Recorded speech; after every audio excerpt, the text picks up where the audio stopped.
Peserta Badan Penyelenggara Jaminan Kesehatan tengah diuji kesabarannya. Tidak hanya sistem pelayanan yang buruk dengan tarif yang terus naik. Kali ini ancaman kejahatan lain justru mengintai peserta seiring kebocoran 279 juta data pribadi. Buruknya sistem keamanan data Badan Penyelenggara Jaminan Kesehatan atau BPKN ini menuai sorotan Badan Perlindungan Konsumen Nasional atau BPKN Republik Indonesia. 279 juta data pribadi warga Indonesia diduga diperjualbelikan oleh akun Codes di forum hacker. Data tersebut meliputi NIK atau nomor induk kependudukan, nama, alamat, dan nomor telepon. Diduga data tersebut bersumber dari BPJS Kesehatan. Penjualan data warga Indonesia ini bukan pertama kali terjadi. BPKN Republik Indonesia menyebut pemerintah dinilai tak serius dalam memberikan perlindungan data bagi warganya. BPKN sudah beberapa kali melayangkan surat kepada Presiden dan DPR untuk segera mengesahkan Undang-Undang Perlindungan Data Pribadi.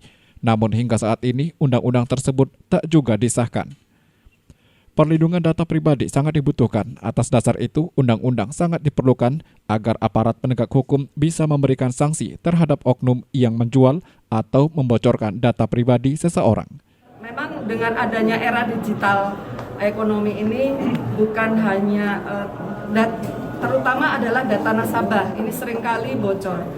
Dalam hal ini ada satu regulasi yang perlu disegerakan yaitu Undang-Undang Perlindungan Data Pribadi yang sampai sekarang belum disahkan oleh DPR, sehingga kebocoran data pribadi ini seringkali kesulitan bagi para penegak hukum, terutama penegak hukum untuk menerapkan sanksi yang tegas, terutama sanksi yang sifatnya pidana ya.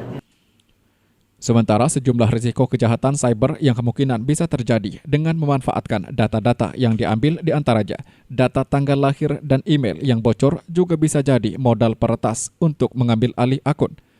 Data bocor juga dimanfaatkan penjahat untuk melakukan pinjaman online dengan bermodalkan data-data yang sudah bocor. Pada akhirnya korban yang paling dirugikan karena datanya berpotensi disebar ke sejumlah orang dan web dengan status orang tersebut terlibat hutang. Yang ketiga, data bocor menjadi profiling untuk target politik atau iklan di media sosial. Data-data personal yang diambil bisa dipakai untuk rekayasa sosial hingga profiling atau membuat profil pengguna. Dampak keempat yang mengintai adalah bobolnya layanan lain. Data nomor telepon dan sebagainya itu bisa digunakan untuk membobol akun media sosial atau layanan lain, sebagai contoh untuk membobol layanan pembayaran digital seperti GoPay atau OVO atau sejenisnya. Yang terakhir, data bocor dimanfaatkan pihak tak bertanggung jawab untuk chatting. Maka tak heran jika seseorang mendapat panggilan telepon dan ditawarkan sebuah jasa atau produk. Karena tak jarang penelpon sudah mengetahui nama lengkap korban meski tak pernah berafiliasi dengan perusahaan ini sama sekali. Selain itu, SMS spam berbau penipuan mulai menawarkan berhadiah juga cukup menjengkelkan. Korban bisa menjadi korban telemarketing ketika data nomor ponsel sudah tersebar.